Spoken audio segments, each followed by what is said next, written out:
É um privilégio estar aqui no Rio, num congresso, revendo todos os meus colegas, portanto, eu agradeço a organização desse evento pelo convite, que muito me honra. Temos como moderadores o Dr. Hermógenes Petenha Filho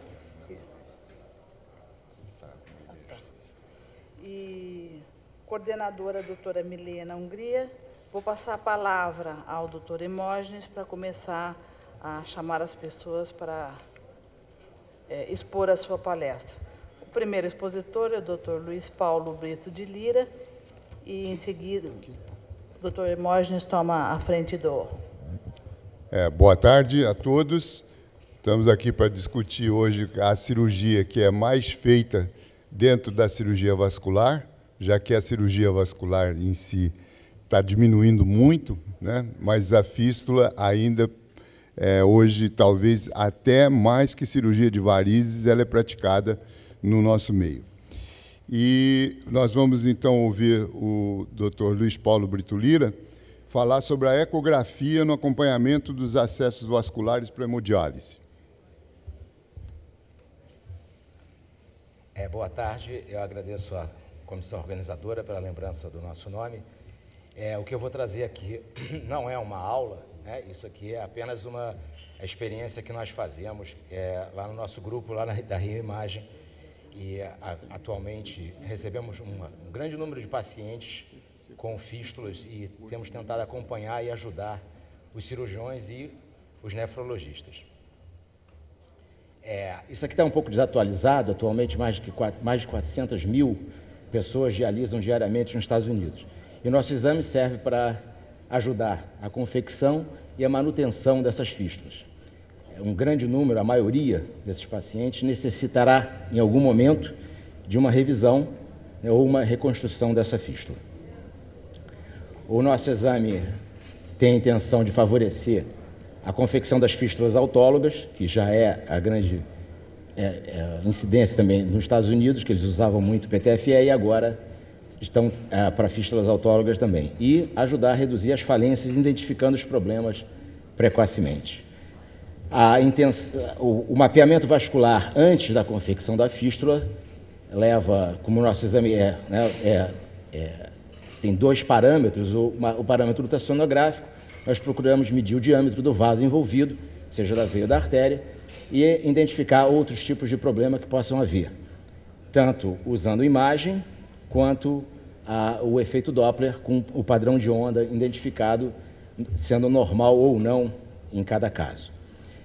Para o exame venoso, a gente considera uma veia de 2,5 milímetros de calibre no antebraço bastante adequada, assim como as veias acima de 4 milímetros no braço.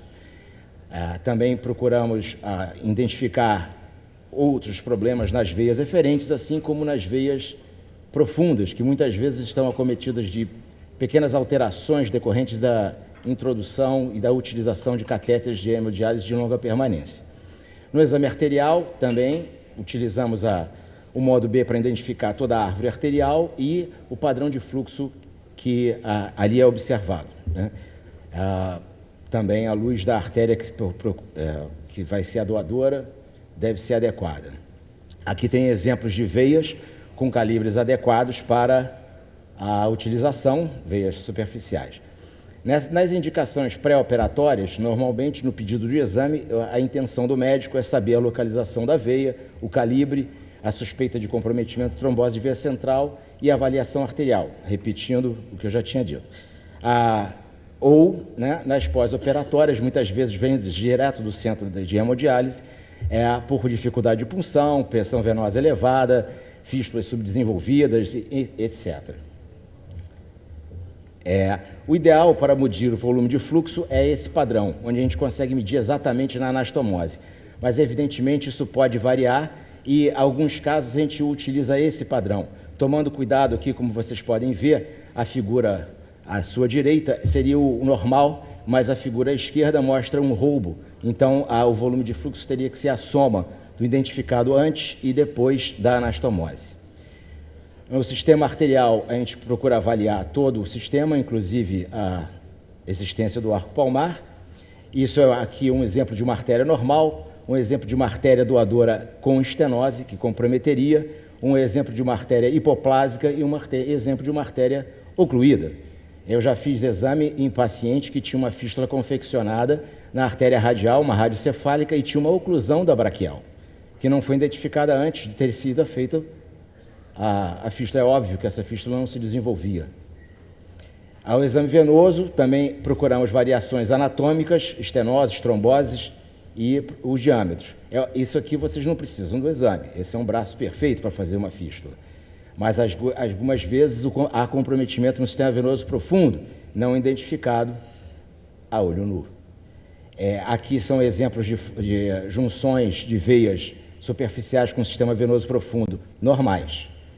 Aqui são exemplos de veias superficiais que estão comprometidas, e a última foto à direita de uma trombose de veia profunda embaixo.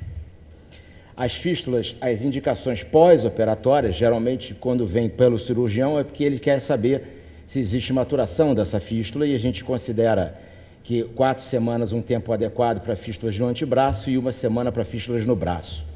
E os diâmetros da veia são muito variados. Aqui embaixo vocês veem o antebraço antes e depois, e o braço antes e depois da fístula confeccionada, o que a gente tem encontrado nos exames. O normal de volume de fluxo é em torno de 650, mais ou menos 250, e obviamente esses pacientes em breve estarão com um volume de fluxo muito alto, elevando a insuficiência cardíaca. As variações venosas pós-operatórias também são procuradas com variações anatômicas, estenoses, tromboses, flebites que pode acontecer. Esse é um exemplo interessante, o paciente que tinha uma fístula funcionante no antebraço e, no entanto, a veia cefálica no braço estava ocluída, de maneira que a fístula, era na prega do cotovelo e o fluxo na veia cefálica estava em direção à mão.